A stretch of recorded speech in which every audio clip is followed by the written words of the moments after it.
Gonzalo Sánchez, Alberto Pimienta e Ignacio Dávalos están fuera de la tribu, tirando netas sobre comunicación política, porque las ideas escapan de la manada. Fuera de la tribu. Bienvenidos a todos a Fuera de la Tribu. Estamos como cada semana discutiendo temas sobre comunicación política, no nada más López Obrador. Ya nos regañaron desde las semanas pasadas porque nada más hablábamos del presidente, así es que hoy vamos a hablar de otras cosas, además del presidente, claro, porque pues marca la agenda. ¿Qué le vamos a hacer? Así es que saludo con mucho gusto, como cada semana, a mis amigos, socios, compañeros, hermanos del alma. Nacho Dávalos. Gonzalo Sánchez, un gusto. Y lo siento, pero Pimienta, tenemos encuestas que nos harán hablar del presidente Andrés Manuel López Obrador. Y Alberto Pimienta. Saludos a todos. No me dan miedo las encuestas, me da miedo esta unanimidad que está pasando en el país de forma muy extraña. Si usted ve las encuestas y ve por ahí un 23%, que son los que no están de acuerdo con López Obrador, puede tener claro que dentro de ese 23%, el día que quiera buscar a Pimienta está ahí, en ese 23%. Arrancamos con las encuestas. Que se va reduciendo y reduciendo y reduciendo. Y va ampliando su nivel de acuerdo. Vaya, es un fenómeno inédito. Yo sé que esto ya está muy dicho, pero realmente no nos cansaremos de decirlo porque nunca habíamos visto una situación así con un presidente, al menos en México. En México y en otras latitudes, Gonzalo, Alberto Pimienta, lo que sí es de llamar la atención es que este fenómeno de ola que se dio con Andrés Manuel López Obrador, lo vimos en otros casos. Por ejemplo, ustedes recordarán cómo... Pensé que de la revista Hola. Cierta parte de la comentocracia quería nuestro Emmanuel Macron para México, ¿no? De quien vemos hoy cómo está padeciendo esa ola que se generó de popularidad y hoy cómo tiene tremendos problemas y cómo esa imagen que se creó en muy poco tiempo, pues luego también está bajando en puntos. Lo que vemos en Andrés Manuel López Obrador es cómo esa imagen que ya de por sí era sorprendentemente alta, pues ahora está creciendo. Tenemos por ahora dos recientes encuestas que se dieron a conocer, una el jueves de la semana pasada del Financiero y otra que se da a conocer ya el domingo por la noche, lunes por la mañana, la de México Elige. Y las dos coinciden respecto a que la popularidad del presidente de México pues está creciendo. ¿Qué nos dice el Financiero? Que tiene un 86% de aprobación y un 13% de desaprobación. Esta calificación del 86% que creo, Alberto Pimienta, es de las calificadoras la que más alto lo tiene. No tenía ningún registro en el país y lo que sorprende es después de ya algunos problemas como lo que hemos tenido con el asunto del helicóptero de Puebla, que fue el punto donde bajó más la calificación de Andrés Manuel, cuando llegó hasta un 70% de aprobación, a partir de lo que algunos pensarían o que por lo menos la oposición intentó aprovechar para tirarle el carro a Andrés Manuel y que esto afectara su imagen, pues lo que ocurrió fue completamente lo contrario. A partir del asunto del huachicol y la crisis del combustible que se vivió en varios estados del país, la calificación ha subido hasta el punto máximo, que es de 86%. México vive en el error, Pimienta. No creo que viva en el error. Me parece que tenemos un presidente que después de muchos años no habíamos tenido con una capacidad de liderazgo que no se había visto antes. Me parece que reflejan los números una realidad. O sea, tenemos un presidente que toma decisiones buenas, malas, como nos parezca. Se nota cuando toma una decisión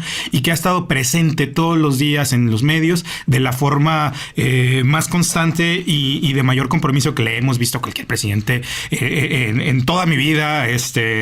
Obviamente tú habrás visto más presidentes que yo, pero pues sí, tenemos presidente. Eso es el cambio fundamental. Es muy interesante que Andrés Manuel esté en una ranja del 80% de aprobación, más o menos 5% arriba abajo, porque refleja esta cosa unánime que me parece que sí puede llegar a ser un poquito peligrosa, porque lo que diga el presidente es lo que se hace. Les recomiendo la columna de Carlos Pusch, que no les gustó aquí a mis compañeros de mesa, pero que es muy recomendable acerca de la Guardia Nacional. Como esta opinión del presidente vale tanto que a veces perdemos también la opinión de muchas personas que también están comprometidas con la lucha con la corrupción, que también están comprometidas con la lucha del crimen y que pues nada más no opinan, tienen la desgracia de no opinar como el presidente y sus opiniones son descalificadas. ¿Qué refleja esto, Nacho? Refleja el tamaño de la herida que dejaron presidentes. El hueco, el vacío. Antaño, el hueco. Esto es respuesta a este 86% y este nivel de aprobación del presidente López Obrador es reflejo de lo que se dejó de hacer, de ese vacío, de esa manera de voltearle la cara a buena parte del pueblo de México, por lo menos ese 86% que hoy está a favor del presidente en función. Es lo que nos estaría dejando claro, y a mí me sorprende ver, por ejemplo, visiones completamente distintas a la que estamos viendo, que nos refleja lo que piensa el grueso de la gente. Vieron ustedes a Héctor Aguilar Camín desde la semana pasada en varias de sus columnas, como decía, hemos tenido el peor arranque ¿En qué país vive? De un gobierno, y lo que se ve, el termómetro de estas encuestas y lo que uno encuentra en cualquier plática de café es completamente lo contrario. Ojo, porque la comentocracia, la oposición, los partidos políticos de oposición están encerrándose en un cubito en donde la realidad está empezando a dejar de ser la realidad que vivimos todos los mexicanos. Y otro dato que da el Financiero que me parece que es importante, hay uno que me llama muchísimo la atención respecto a cuál es el top 5, Pimienta, de las acciones o decisiones que ha tomado este gobierno que más apruebas. Número 1, el combate al huachicol. Número 2, extrañísimo, me parece a mí, las conferencias mañaneras. Número 3, cómo se reaccionó frente al accidente de Tlahuelilpan. Número 4, la venta de vehículos blindados de gobierno. Número 5, los bloqueos de la CENTE. Y número 6, este es en donde menos consenso se encuentra, la postura que ha tenido el gobierno de México frente al tema de Venezuela. A ver, si vamos desmenuzando, Pimienta, la número 1... Muchos, por lo menos, hablo de la comentocracia o de buena parte de la comentocracia, que son al final de cuentas los que nos dan el pulso de lo que supuestamente está opinando el país, aunque ya hemos visto y no nos hemos cansado de dar cuenta que no necesariamente es así. Pero los primeros 5 temas, es decir, todos los temas que acabas de leer, fueron atacados brutalmente por la comentocracia y se pensó que este iba a ser el punto de inflexión para Andrés Manuel López Obrador y que aquí era el principio del fin para un sexenio que estaba aún haciendo, y aún así, Pimienta, son sus fortalezas. Pero no nos confundamos ni tratamos de confundir al auditorio. No, güey, Pimienta, yo no te voy a confundir. Ahí dice la encuesta. A mí lo que me parece es eso. No lo dice Gonzalo, sí, una encuesta lo que mide es percepción y está muy bien. Yo reconozco que hay una percepción altísima de la aprobación del presidente, pero a ver, no confundamos lo que es realidad con percepción. Eso hay que dejarlo claro. No, si hay personas que tienen intereses específicos y particulares en afectar el gobierno de Andrés Manuel López Obrador, hay que señalarlas con nombre, apellido y decir cuál es el argumento que descalifica al presidente, no hablar de estas generalidades de no, los opinólogos. Me parece que eso es caer en un diálogo de sordos. O sea, cuando descalificas a los opinólogos diciendo que, salvo algunas excepciones, pero nunca comentas cuáles son las excepciones, pues todo aquel que opina en contra de Andrés Manuel entonces cae en esta cubetita de los que están mal, y no es así en realidad. Pero opinaron o no opinaron en contra de todas estas acciones. Pero eso no quiere decir que esto sea una realidad. A ver, la percepción, un 80% de personas que tengan una percepción de aprobación del presidente, lo que dice es que 80% de la población aprueba su gestión, pero no significa que su gestión sea buena. Hay ejemplos, por el caso, me van a matar por decir esto, pero el caso de la Alemania nazi tenía niveles de aprobación altísimos y no quería decir que había una realidad ahí verídica. Pimienta, vamos a acudir al táctico del PAN en la campaña. Yo no soy a Andrés Manuel con Hitler y luego con Hugo Chávez. Andrés Manuel no es Hitler, Andrés Manuel no es Hugo Chávez, Andrés Manuel no es Maduro. Lo dice Raimundo Riva Palacio en su columna. A ver, no es así. Andrés Manuel no es Trump, ni Hugo Chávez, ni Hitler. Lo dejo claro. Andrés Manuel me parece que es un presidente que toma decisiones, está bien. Pero lo que les quiero decir es que las encuestas de aprobación reflejan una percepción de la aprobación del presidente de personas que pueden tener opinión fundada o no fundada de sus opiniones. Esto no es para asustarnos ni para demeritarlo. Ok, así opinan. Pero no quiere decir que todas estas personas saben qué ha pasado con el tema del huachicol, cuántas personas se han indiciado, cuántas personas se han metido a la cárcel, cuántos procesos se han abierto, si van a llegar o no a quitarle todos los recursos a Hidrocina. O sea, me parece que un gobierno no se califica nada más con la opinión popular. Es un indicador importante en democracia, incluso es de los más importantes porque después se ve reflejado en votos, pero eso no quiere decir que sea la realidad. Y tenemos que empezar como opinadores a distanciar nuestras opiniones de lo que es la realidad, de lo que podemos decir objetivamente. Me parece que falta mucho mucha objetividad en los diálogos, y hay opinadores que se pueden dejar llevar por su posición en el espectro cultural, político, pero que también tienen argumentos claros y que no debemos de descalificar nomás porque hay un 80% de aprobación del presidente. Eso es populismo. Pero este es un podcast de comunicación política y tú eres experto en comunicación política y tú sabes el peso que en comunicación política tienen las encuestas de percepción. Yo no sé si esto sea realidad o no lo vamos a debatir aquí. Lo que sí sé, y estoy cierto, es que para 86% de la población es una realidad que estos 5 temas que mencionó Nacho, huachicoleo, la venta del remate de autos, ¿cuáles otros eran, Nacho? El tema de las conferencias mañaneras. Las conferencias mañaneras, entre otros, son las fortalezas de López Obrador. No son las fortalezas, porque también aparece el manejo de la crisis de la explosión. Entonces, son de recordación, digamos. Son los temas que tienen más presentes en la cabeza. Me parece que es un efecto prudente. La pregunta dice: ¿cuál es su opinión acerca de los siguientes asuntos que ha tratado el presidente Andrés Manuel López Obrador? Y muy buena son los porcentajes que acabamos de leer, donde el 80% es el combate al huachicoleo, 72% no son fortalezas, las conferencias mañaneras. Es percepción, yo coincido contigo, es percepción, pero lo que estamos discutiendo es la encuesta, o sea, la encuesta como un instrumento que mide qué tan efectiva o no ha sido la comunicación política y qué tan efectivo ha sido o no el gobierno de México, el presidente López Obrador, en generar este consenso que necesita para echar adelante sus políticas públicas, que en este caso es altísimo. Aclarado eso, entonces yo me sumo a ustedes, me parece, y lo he repetido en numerosas ocasiones, la máquina de propaganda de Andrés Manuel es una máquina perfectamente aceitada, es una máquina que coloca temas, es una máquina que se está llevando a la oposición, pero por mucho. Y los niveles de la oposición, de reconocimiento de la oposición, ya lo dice la encuesta de México Elige, son una broma, pues no tenemos oposición. Si me permiten decirlo, la máquina, digamos que busca hacerle la contra a esta máquina que Pimienta llama propagandística y que en buena medida lo es. También un gobierno de propaganda. Utiliza sus herramientas. Esta maquinaria de contrapropaganda en donde están algunos opinadores y están algunos intereses que es natural y es normal en una democracia, lo que revela esta encuesta es que está siendo brutalmente errática. Perdón, Nacho. Sí, que quisiera terminar de asustar, no me asusta, infundir terror aquí en esta mesa con Alberto Pimienta, porque pasando ya a otra de las encuestas que se dan a conocer, pasando a México Elige, que hay que decirlo, tiene una metodología que todavía se tiene que afinar. En los resultados que se tuvieron en la campaña de 2018 no fue de las más acertadas, reconocido por ellos mismos, pero bueno, sigue siendo importante para tomar un pulso. ¿Qué nos dice sobre el índice de revocación de mandato? ¿Quieres que Andrés Manuel López Obrador permanezca o renuncie como presidente? El 70.7% opina que permanezca y el 23.7% opina que renuncie. Y un último indicador que, ojo, preparen los tambores. Índice de reelección. ¿Votaría usted por Andrés Manuel López Obrador como presidente de México para el periodo 2024-2030? Seguro que sí. Alberto Pimienta, 44.7%, más el probablemente sí del 11.7%, por un seguro no de un 30.1%.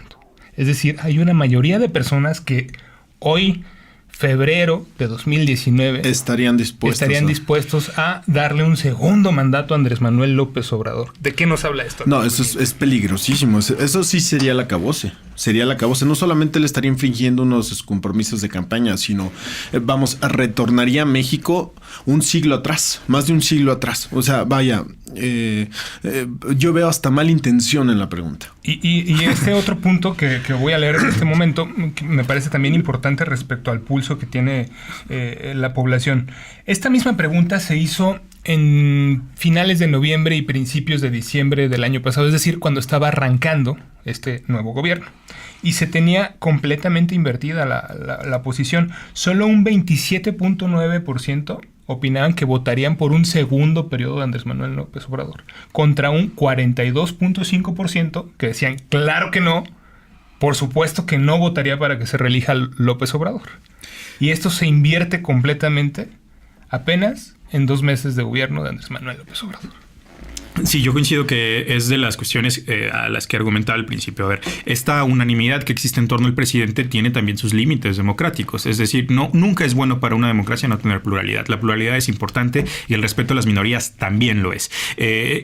Y si lo sumamos a ciertas señales que han habido de parte de el gobierno de México, sin calificarlas, sin tratar de decir que están tendiendo hacia allá, como es normalizar el ejercicio del ejército a nivel nacional a través de la Guardia Nacional, pero también a través de la reforestación, pero también a través del aeropuerto, pero en todos los temas como constructores, en todos los temas de la vida nacional se está recuperando el ejército. Luego tenemos ya posicionamiento claro de Andrés Manuel el día del aniversario de la Constitución sobre la posibilidad de un constituyente para el país. Me parece que esto, más sumado con la opinión pública, puede desatar ciertos intereses, quizás no de Andrés Manuel, que siempre se ha dicho juarista, aunque recordemos que Juárez pues tampoco es un ejemplo en el tema de las reelecciones. 17 años en el poder estuvo. Y tuvo que llegar Porfirio Díaz a sacarlo del poder. Bueno, ojalá que ese juarismo de Andrés Manuel se quede solamente en las aspiraciones de Estado de Derecho y de tolerancia entre las naciones. Pero bueno, sí son señales peligrosas que se tienen que contrarrestar, pero el problema es que no existe quien las contrarreste, no existe quien articule un mensaje que convenza a toda esta población que está convencida de que Andrés Manuel lo está haciendo muy bien, que tiene sus cosas, tiene sus aciertos, pero también tiene errores garrafales, como el tema de las estancias infantiles, lo de las encuestas del INEGI, la Guardia Nacional, las encuestas, N cantidad de temas. Si le rascamos el subdirector del CONACYT, hay muchos temitas por ahí que dices, bueno, estos son o no son.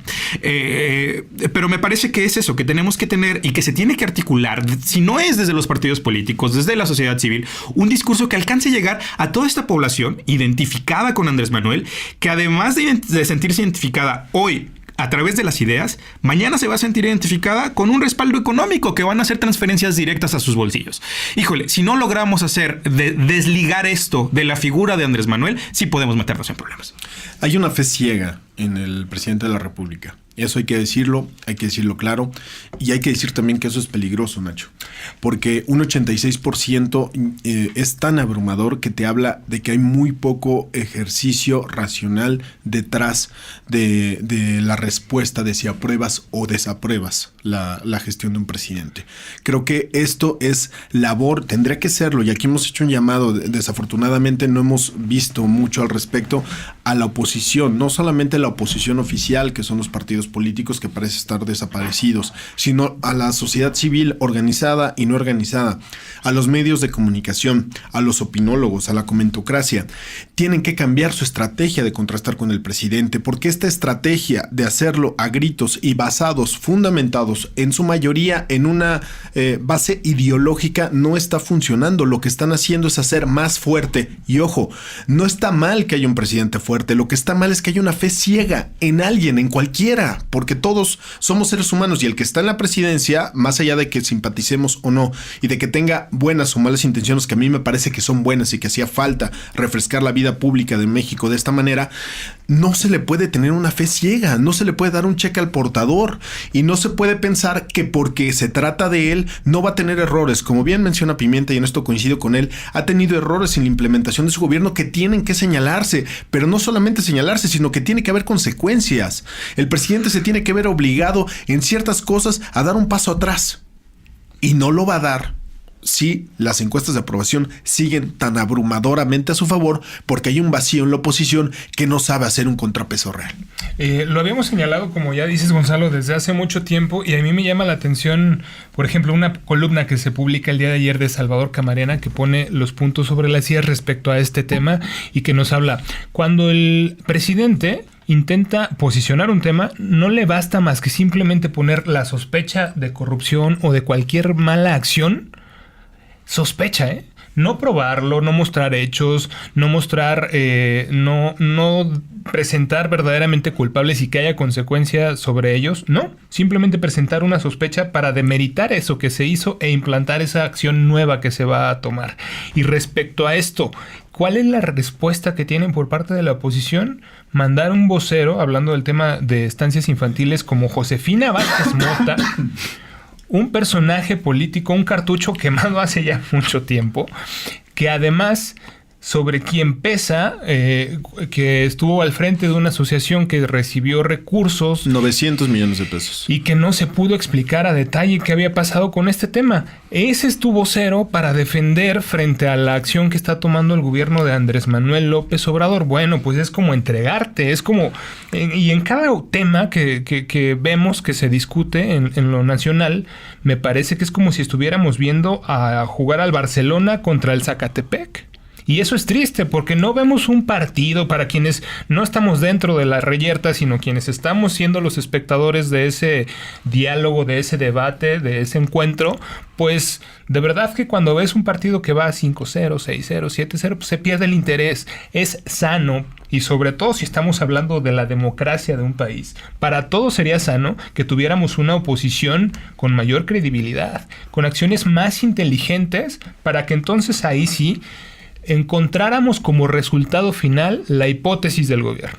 Claro. Luego la tesis de la oposición y que como acción final tengamos la síntesis de las dos posturas. Y así el país saldría ganando. No ocurrirá mientras la oposición no dé un salto de calidad. Seguiremos en este 10-0, 11-0, 13-0 y a lo mejor el 86% sigue creciendo y eso, creo, no le ayuda al país. Nacho, es como si la socialdemocracia, hablamos de socialdemocracia avanzada, siguiera defendiendo a la izquierda con Fidel Castro, o con Hugo Chávez, o con Evo Morales.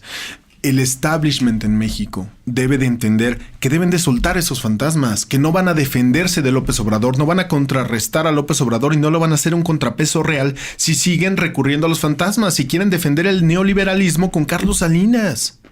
Ya, adiós esos fantasmas, renuévense. Pero no entendí tu analogía, porque a Andrés Manuel le ha funcionado, o al menos no le ha costado tanto defender a todos esos fantasmas que decías, ¿eh? O sí, sea, porque él es Evo, no, sí, pero Evo, Fidel, sí, Maduro, pero el que me digas. Él es la propuesta nueva, él es la propuesta ganadora. Estamos hablando aquí de los que perdieron, los que fueron vapuleados el pasado 1 de julio de 2018. Ellos, en lugar de soltar también esos viejos fantasmas, porque México ya dejó claro, y es 86% y un 53% que votó el 1 de julio del año pasado, dejaron claro que ya no querían tener nada que ver con esos fantasmas del pasado. ¿Por qué quienes defienden el establishment en México siguen recurriendo a esos viejos fantasmas? ¿Por qué atacan a Felipe Calderón y varios brincan? ¿Por qué atacan a Vicente Fox y varios brincan? Caray, tienen que defenderlos, Nacho. No hay una manera de hacerle contrapeso al presidente recurriendo a íconos nuevos, a nuevos paradigmas, para hacerle contrapeso a esto que sí, ciertamente se puede convertir en un peligro real. Yo he dejado manifiesto en esta mesa mis simpatías por el proyecto de López Obrador como ciudadano. Sin embargo, no puedo dejar de ver que efectivamente es peligroso que el ejército esté tomando cada vez más control sobre cosas que antes no tenía control. Porque, ojo, no siempre nos va a vivir López Obrador. Y después de López Obrador, ¿quién? De Tatiana, su gente, de Morena. ¿Quién? Tatiana Cloutier está con niveles de aprobación históricos. ¿Y la van a históricos. dejar pasar, Pimienta? Es lo que yo no sé. A eso no nos podemos, no podemos dejar a México al borde de depender de una sola persona, que, repito, es un ser humano y además ya está entrado en años. Ya está entrado en años y me gustaría hablar, para aprovechar este momento en donde Alberto Pimienta, después de que Gonzalo Sánchez aceptara que es peligroso que el ejército esté teniendo cada vez más y más poder en nuestro país. Un triunfo para los Pimientas del mundo. Pero no lo digo por la Guardia Nacional. Ahorita lo discutimos. Pero no, sí, pero vaya, es que no es con eso. El tema de Santa Lucía. Es Santa Lucía. Es construcción. Y yo quiero entender la proclividad del presidente. Y, ojo, no de López Obrador, del presidente, de la institución, de la investidura presidencial, por el ejército, por un asunto de lealtad. Si ha habido una institución que ha sido leal al jefe del Ejecutivo, ha sido el ejército mexicano. Si hay una institución que antepone en mayor medida, digo, estoy generalizando, pero me parece que cabe la generalización porque estamos hablando de una institución valorada y bien querida por el pueblo de México. Si hay una institución que antepone el honor y las causas de la patria antes que el interés personal, es el ejército mexicano. Si esto le vale a López Obrador para echar mano del ejército pensando que ahí no va a haber corrupción, pensando que ellos van a ver por el bien de la nación, está bien. Correcto, pero lo que no podemos hacer es pensar que López Obrador nos va a vivir para siempre, porque cuando llegue otro personaje que no sea él con otras intenciones, pues le vamos a dejar las herramientas y le vamos a dejar los botones dispuestos para que llegue y los presione y nos convierta en lo que no queremos ser, Nacho. Y no quiero ser alarmista ni caer en el discurso a la derecha. Simplemente se trata de construir instituciones fuertes, que estén sopesadas, que tengan un contrapeso real y que permitan que más allá de los años, más allá de los sexenios, México siga teniendo estabilidad. Con este tema que platicas, Gonzalo, me parece que queda la mesa puesta. Estamos en 2019, es un gobierno que va arrancando. Tiene muchos horizontes, muchos escenarios donde podría fracasar en varias áreas. ¿Qué ocurriría si viene un desencanto en el país? Y eso hace que, así como ocurrió en Brasil, donde tuvieron algunos años de izquierda, y al final acabamos con un Bolsonaro en el país. Un Bolsonaro que va a tener a un ejército y a unas fuerzas armadas ya con prácticamente todo el control con estos cambios constitucionales que se están promoviendo. ¿Qué pasaría y cómo nos encontraríamos aquellos que somos progresistas en un país donde un personaje de estos está con esas herramientas ya trabajadas, ya pasadas por Constitución en la mano? Me parece que eso es peligroso y hay que discutir. Ayer escuchaba un podcast del New York Times y señalaron algo que de verdad me dejó pasmado. Salvador Allende, ícono de la izquierda en Latinoamérica. Al igual que Hugo Chávez, otro ícono para algunos perverso, para algunos no tanto, llegaron al poder por la vía democrática. No así Nicolás Maduro. López Obrador llegó al poder por la vía democrática y eso no se lo podemos regatear ni se lo estamos regateando. Pero le vamos a dejar la mesa puesta para que otro personaje el día de mañana pueda atentar contra la vía democrática y hacerse del poder por otros medios. Esa parte sí me parece peligrosa. Y un presidente con el 86% de aceptación y una oposición que no sabe ser oposición, no le va a generar ningún contrapeso, no le va a generar ningún incentivo para que dé un paso atrás, Pimienta. Yo celebro que la mesa por fin esté de acuerdo conmigo acerca de los peligros de esta unanimidad. He venido tratando de poner esto sobre la mesa y estoy muy feliz de que por fin hagamos caso a esto. Me parece, coincido con ustedes, que el tema no va a ir por los partidos políticos. La propia encuesta de México Elige pregunta: si las elecciones a presidente de México se realizaran hoy, ¿a cuál opción política votarías? Morena con un abrumador 62%. El partido que le sigue es el Partido Acción Nacional con apenas 11.5% de las preferencias. El PRI en tercer lugar con 6.3%. La Vía Independiente con 4.6%. El Partido Movimiento Ciudadano 1.8%. El PRD 0.5%. El PT 0.4%. El Verde 0.2%. Y los que no saben, el 12.7%. Si no puede ser los partidos políticos los que encabecen la oposición al gobierno, y no hablamos de oposición como un movimiento político que trata de obstruir el desarrollo del país, sino como el que señala los errores y da propuestas. En el debate, por ejemplo, de la Guardia Nacional, hay un debate abierto en el Senado, a donde se invitaron a especialistas. Ha habido exposiciones de altísimo nivel y los senadores que han dicho que no hay propuestas del otro lado, que los colectivos no han puesto propuestas y sin embargo tienen documentos, han ido a todos los momentos para ir a decir. Yo creo que los partidos políticos de oposición deberían de desdibujarse un poquito y darle voz a personas como esta. Les vamos a poner un audio como esta. Y tenemos que empezar a decirlo. Ustedes desprotegen cuando no invierten en mejorar las instituciones existentes. Ahí es cuando están desprotegiendo a las personas. Ahí es cuando están traicionando a las víctimas. Cuando no hacen lo que tienen que hacer. Siguiente, por favor.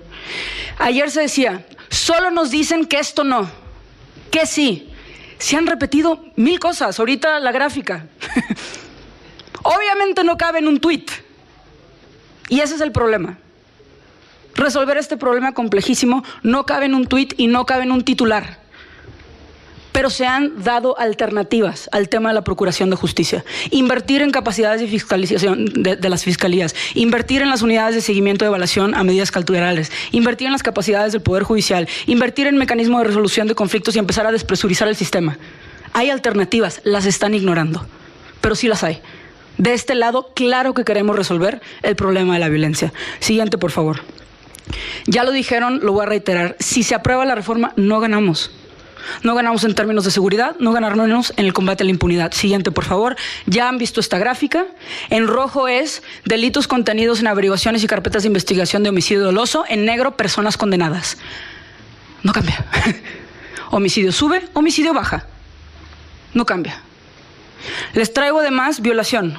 Porque se habla de la violencia sexual infantil, ya tenemos también el delito de violación y lo que podemos ver es exactamente lo mismo. Los números en rojo suben, bajan con independencia de la aprobación de la prisión preventiva oficiosa y las condenas siguen igual o incluso bajan. Ya hay experiencia, ya llevamos 10 años con la prisión preventiva oficiosa en la Constitución. Por eso también de este lado no es que estamos haciendo fantasías, tenemos experiencia. No ganamos nada. No mejoramos nada y como ya les han dicho los expertos del sistema penal, al revés, la prisión preventiva oficiosa al simular justicia va a generar más ineficiencia, va a generar más negligencia, va a generar más corrupción. Pimienta ya quiere hacer del podcast la vocería del grupo Antiguardia Nacional. No. Escuchamos a Estefanía Vela, una especialista en Derecho, que fue a exponerles, sobre todo en la segunda parte de la exposición es acerca de la prisión preventiva automática, que es uno de los errores que va a cometer Andrés Manuel porque no va a haber forma de pararlo en el Senado. Se aprobará junto con la Guardia Nacional esta cosa que es un total sinsentido, una cosa que no podemos entender y que son voces como esta que tienen argumentos, que tienen estudios, que han demostrado con evidencia empírica los efectos nocivos de las propuestas de Andrés Manuel a los que deberíamos de estar. Pero que insisten en lo mismo, Pimienta. ¿Insisten en lo mismo de qué? Sí, en lo mismo, en invertir en las instituciones que actualmente existen. Y eso es lo que vienen haciendo y es lo que he dicho Gonzalo, en esta mesa desde hace 20 años y no ha funcionado. Repetimos esta discusión, ya la hemos tenido 20 veces. Lo que se ha hecho durante los últimos 15 años ha sido el ejército, no ha sido invertir en las policías, no ha sido fortalecer... No, se ha dado dinero, no se ha invertido en ellas. No se han tenido métodos de control para saber que se han mejorado. Que se ha dado dinero, pero no se ha invertido. A ver, todos los recursos que se han invertido supuestamente en las fiscalías se han utilizado para otras cosas menos para fortalecer las fiscalías. Como no hay instrumentos de control que garanticen que los estados y que las instituciones de policía en el gobierno federal apliquen esos recursos como debe ser, lo que hacen es perderse en pendejadas. Disculpen ustedes el francés. Yo lo que he visto es que los presupuestos destinados a equipamiento, a armamento, a patrullas, se han incrementado en los últimos 12 años, Pimienta, de manera brutal. Y esto no ha desembocado en una disminución de los delitos. Los presupuestos en programas sociales se han duplicado, cuadruplicado, aumentado de forma exponencial en los últimos años. Tampoco se ha visto reducción de la pobreza. Es exactamente lo mismo. Claro que sí. Un aumento presupuestal en número no significa que haya el armado institucional como para verificar que esos recursos se utilicen para lo que deben de hacer. Lo que proponen los colectivos es que se haga, que no se simule, que el Senado esté vigilando que esos recursos se apliquen, que haya metas, objetivos claros en esta evaluación. Que ahora sí no sea... Exacto. Ok, y le ponemos pausa. ¿Y entonces qué le decimos a los criminales? ¿Saben qué? Ahorita aguántenos porque pues no hicimos bien las cosas los últimos 12 años. Entonces ahorita denos una tregua, por favor, por lo menos de otros 12 años para hacer las cosas bien. Claro que no, Gonzalo. A ver, ellos no dicen saquen al ejército inmediatamente. Hagamos un momento de transición. Utilicemos las herramientas constitucionales para que el ejército esté en las calles conteniendo esta emergencia nacional bajo los términos constitucionales, cuidando los derechos humanos, etcétera. Lo que se está proponiendo del otro lado de la mesa, desde el gobierno de la República, es más de lo mismo. El ejército en las calles. No se está proponiendo otra cosa y yo no veo cuál es el cambio sustantivo que tú ostentas y que dices, no, es que entonces no le ponemos pausa. Se está haciendo lo mismo. No estamos haciendo nada diferente. Nacho, media, por favor. Estoy teniendo en estos momentos una especie de déjà vu. No sé por qué. Seguramente algunos podescuchas como yo piensan que ya hemos vivido esto en algún momento. Lo hemos discutido hasta el cansancio, ¿no? De este podcast. Me parece que no hay que perdernos en esta discusión que ya hemos tratado. No es una discusión bizantina porque es sobre un tema muy importante, pero sí es un tema que ya hemos tratado de manera amplia. Y lo que sí me gustaría poner sobre la mesa es, a ver, partidos políticos, organismos de la sociedad civil organizada, sobre todo partidos políticos que tienen tiempos para propaganda en medios de comunicación. Sugerencia: ¿por qué no en estos tiempos que se tienen establecidos, Alberto Pimienta, en lugar de estar dando voz a estas comparaciones entre Andrés Manuel López Obrador y Hugo Chávez y todos los líderes que algunos partidos se ubican como negativos y que ya está comprobado que a la gente no le hace ningún sentido estas comparaciones, ¿por qué no ponemos ahí voces como la de Estefanía Vela, esta investigadora del CIDE? Y sobre temas particulares que se van discutiendo, pues intentamos demostrarle la otra cara de esa discusión a la gente. Empecemos ya, partidos políticos, sociedad civil organizada, a cambiar un poquito este debate, porque si le siguen en esa misma repetición de argumentos donde solamente en los espacios de círculo rojo que nadie ve, Pimienta nomás. Solamente se dan estos argumentos, insisto, la opinión de la gente va a seguir en el mismo lado y no se va a mover hacia ninguna parte. Sí, es cambiar la estrategia para hacer un contrapeso, ¿no? Yo no descalifico lo que dice Pimienta. Sí me parece un mantra esto de decir que es más de lo mismo, pero efectivamente ya hemos entrado en esa discusión y no la vamos a resolver ahorita. Lo que yo he establecido es que a mí en lo personal me parece que no hay otra solución de momento ante la emergencia. A mí me parece una situación de emergencia lo que está viendo el país en materia de inseguridad, y que en este momento no hay otra institución que dé las garantías de poder hacer algo que no sea el ejército, desafortunadamente. Esto no obsta para que esté en contra de que se le dé manga ancha al ejército para que se meta en licitaciones, para que compre pipas, para que haga departamentos y para que construya el aeropuerto. Vamos, se trata de acotar. La democracia es un asunto de pesos y contrapesos y de limitaciones y de que los poderes se autorregulen, ¿no? Y se regulen entre ellos mismos. Vaya, creo que sí hay un peligro, como lo dije, en meter al ejército en tantas pistas. En este tema particular de la Guardia Nacional, yo no me desdigo. A mí me parece que en este momento ninguna otra institución da las garantías de poder atender el tema con prontitud. Y la prontitud es ya, mañana. No esperar más tiempo, más años, otro trienio, otro sexenio u otros sexenios a que se invierta y se haga lo que no se hizo bien en los sexenios anteriores. Es una barbaridad que lo que nos preocupa es que el ejército esté construyendo o que esté plantando árboles en tiempos de paz civil, digamos, a pensar que el ejército se normaliza en las tareas de seguridad. Ese es el problema, que después el ejercicio propagandístico tiene esta efectividad porque da mensajes sencillos de comprender. A ver, a través del miedo generan esta sensación de urgencia y generan esta sensación de únicas vías de escape. Es mentira que exista una única vía de escape. La urgencia es percepción o realidad, Pimienta. Me parece que hay una urgencia que no tiene una salida única como nos han querido vender, que es el ejército en las calles. Me parece que el efecto propagandístico ha sido ese, que nos traguemos que la única opción viable es la opción del presidente. Eso es mentira. Y que se repita una y otra vez en esta mesa que es la única opción que se ve, es la única opción planteada. Eso no es cierto. Los colectivos han presentado una iniciativa.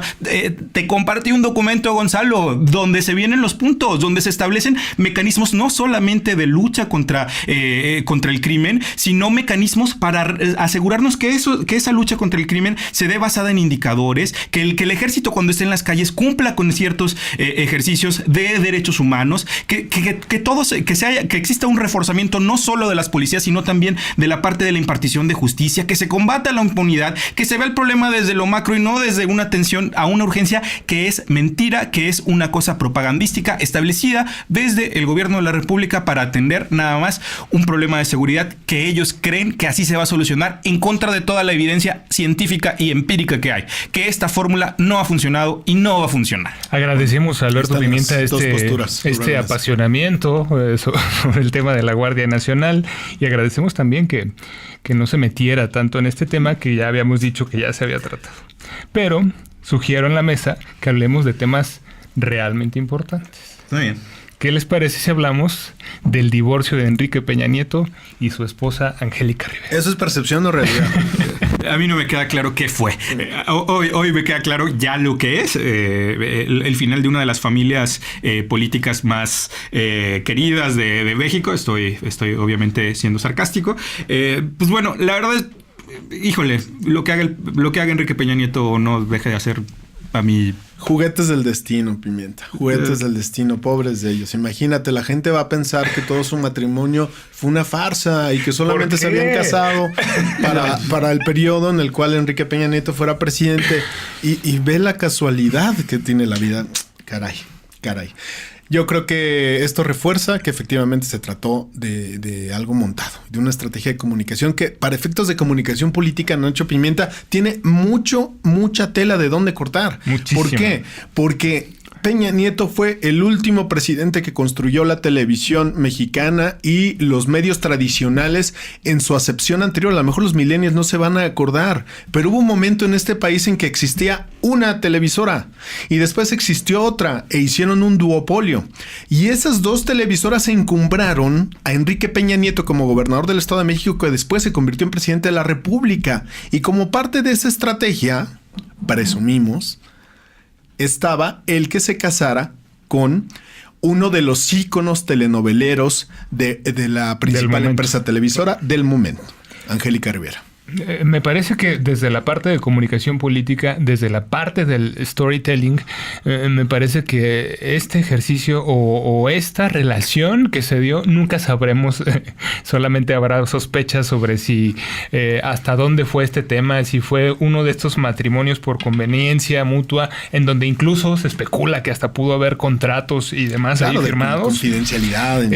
Pero bueno, lo que ocurrió fue que en ese momento político más posicionado, quien estaba emprendiendo la carrera presidencial, primero el estado que gobernaba, el Estado de México, tuvo una campaña de comunicación en donde la vocera principal era alguien pues muy natural, la figura mejor posicionada en Círculo Verde en ese momento, que era Angélica Rivera, la protagonista de la novela que tenía más rating, no solamente en ese momento, sino abriendo el abanico, desde los últimos 5 o 10 años, era la novela que había generado más impacto en el país. Fue justamente esa actriz la que encabezó la campaña de comunicación. No existía Netflix. No existía Netflix y para muchas personas la única referencia era el Canal de las Estrellas. Así es. Siguiente paso, esa misma actriz se convierte, hay chismecillos de que esa actriz podría tener alguna relación sentimental con el gobernador del Estado de México, quien se perfilaba para ser el presidente de nuestro país. Cómo hacía y cómo interpretaba sus spots de televisión, se enamoró. Claro. Y luego esos rumores se confirmaron. Y luego esa historia de amor se llevó al altar y vimos cómo se casaron. Y lo que se generó fue un relato en donde la teleaudiencia tenía que ayudarlos a tener el final feliz y no podía haber otro final feliz que no fuera el de ver a esta pareja de personas bellas e inteligentes llegando a Los Pinos. ¿Qué cosa? Que a los 6 años, apenas a 2 meses de haber concluido ese mandato, se confirma la separación y el futuro divorcio de la pareja, la expareja presidencial. No son más que especulaciones porque nunca sabremos qué hubo detrás de eso, pero híjole. Me parece que sí, desde la parte de la comunicación política, cómo se arma un relato para que los ayudantes sean los electores que te van a ayudar a tener ese final feliz y cómo utilizas a los medios de comunicación, me parece que es un caso que quedará para el estudio a la posteridad en comunicación política. Estoy perplejo de tu dominio de la cultura popular, Nacho, de las series, telenovelas y ratings. Coincido y me parece muy interesante el análisis que pone Gonzalo sobre la mesa sobre esta transición. En realidad es que sí, tenemos el último presidente televisado y pasamos al presidente de YouTube. No sé si las conferencias mañaneras tengan más rating o si los espacios... Hace mucho que no prendo televisión en mi hogar, pero yo siempre todas las mañanas cuando veo a la conferencia de prensa mañanera la veo en YouTube junto con 35,000 personas que están sintonizando solamente en ese medio. No quiero imaginarme cuántas en Facebook lo están viendo, cuántas las están viendo en Twitter y en las múltes cuentas de Twitter, claro, Facebook que lo reproducen o de medios y que en el canal de Telegram. O sea, toda esta clase, este sí es un agua y aceite, ¿no? Un antes y un después. El presidente de televisión que tuvo un romance de televisión, que concluyó su mandato de televisión y se terminó su noviazgo, su matrimonio de televisión, versus un presidente que le habla a las redes, que está en ellas en todo momento, en contacto permanente. Que ataca a los medios de comunicación. Vamos, no diría en términos de ataque, que confronta con los medios de comunicación. No, los ataca, Gonzalo, todos los días. ¿Se acuerdan cuando dijo que ya no iba a decir prensa fifí? Todos los días sigue repitiendo prensa fifí y lo repite. Que ataca, diagonal, confronta. Sí, o sea, a Reforma no lo baja de medio fifí y le pide que regrese al pasado a decir qué pasó con los contratos. Bueno, pues el periodismo tampoco es esta cosa pues depende también de los tips que le dan el gobierno. Digo, no hay obligación. Es un medio revolucionario. No revolucionario, pero sí nos ha dado ejemplos de cómo se ataca al poder, sea que sea el partido en el poder. O sea, tanto portadas negativas ha tenido con el PAN, con el PRI, como con Andrés Manuel. No creo que no le podamos reconocer a Reforma, por ejemplo, cuando sacó los escándalos de la hija de Shams, por ejemplo, ¿no? Me parece que Reforma sí tiene para todos lados hacia dónde dar. No digo que no tenga tendencia, tiene tendencia como todos los medios de opinión, pero tampoco se justifican los ataques del presidente de la República. Y no hay mejor ejemplo de un progresista que Juan Pardinas, ¿no? Claro, un hombre prócer. Híjole, la descalificación ad hominem me parece que está de más. Si no tienen un argumento para decir acerca de cuál es el problema de Pardinas, pues no creo que podamos seguir en la discusión. No, pues es un progresista, Pimienta. No, bueno, está bien.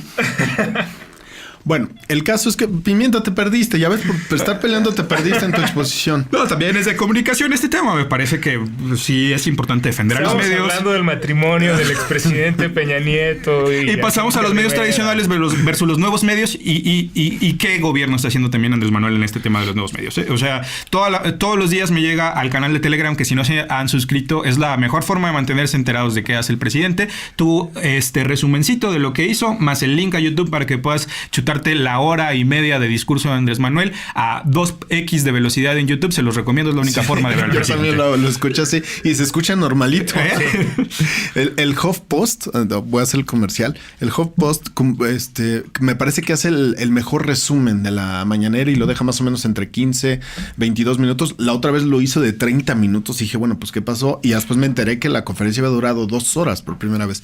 Pero bueno, esa es una buena referencia para quienes no quieren echarse la mañanera completa, que ciertamente está medio de hueva, pueden escuchar el resumen. Acudan a ello. Y si les parece, pues vamos cerrando este episodio. Vamos cerrando este episodio, no sin antes decir que a los podescuchas que tenganlo presente. El caso de Peña Nieto con la gaviota y el divorcio sí marca el cierre de una forma de entender la comunicación política.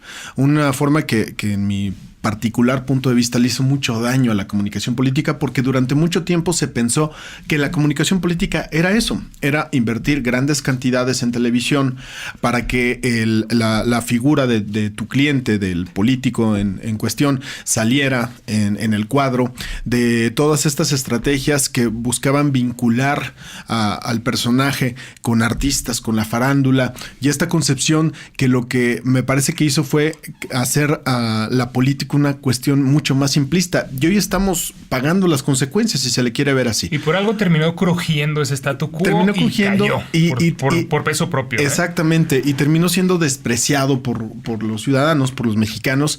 Y la consecuencia hoy está ahí y da una conferencia de prensa todas las mañanas con todos los asegúnes que ya hemos discutido acá. Entonces creo que esa forma de entender la comunicación política se clausura, pero créanme que eso duró, ¿cuánto, Nacho? Por lo menos 3 lustros, sí, más o menos 3 lustros, y a expensas de eso se beneficiaron negocios privados. A expensas de eso surgieron N cantidad de consultores que lo que hacían era simular, cobrar grandes cantidades de dinero para ofrecer esto que no era otra cosa, sino pues marketing barato, cero contenido, cero aportaciones, cero responsabilidad social, cero fortalecimiento de la democracia. Y vaya, pues ahí queda. Como bien dice Nacho, esto terminó cayendo por su propio peso. Si les parece bien, Pimienta, ¿quieres apuntar algo? Sí, nada más antes de concluir, recordarles que rifamos un paquete de libros del Fondo de Cultura en esta iniciativa de reducir el precio a los libros. El ganador del paquete de libros es Hugo Humberto Charles Bello. Te estaremos escribiendo, Hugo, para saber tu dirección y mandarte el paquete. Oye, Pimienta, ¿por qué no recomiendas el libro que nos recomendaste a Nacho y a mí, que está verdaderamente bueno? Sí, es un libro de Francis Fukuyama. Yo tenía ciertos prejuicios de él, porque desde mi juventud chaira era el enemigo público número 1. O sea que eres converso. Pero soy un converso ahora. y desde mi perspectiva, no se crean. No es un libro que hay que leerlo con los ojos muy abiertos, porque sí te da muchas claves para entender lo que está pasando a nivel mundial acerca de cuál es la mayor crisis en la política que se está experimentando, que es lo que llama Francis Fukuyama la política de identidad. ¿no?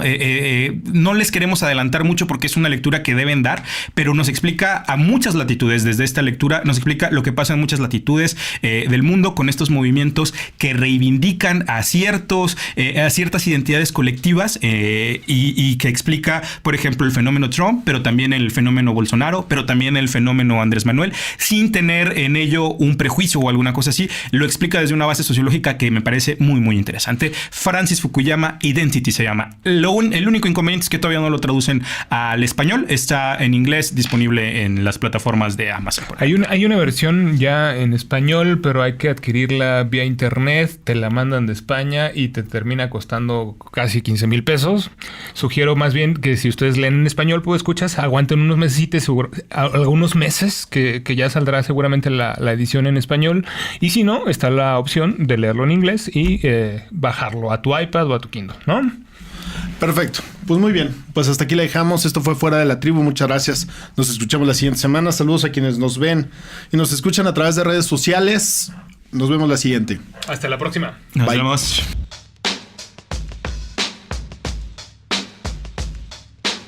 Gonzalo Sánchez, Alberto Pimienta e Ignacio Dávalos están Fuera de la Tribu, tirando netas sobre comunicación política, porque las ideas escapan de la manada. Fuera de la Tribu.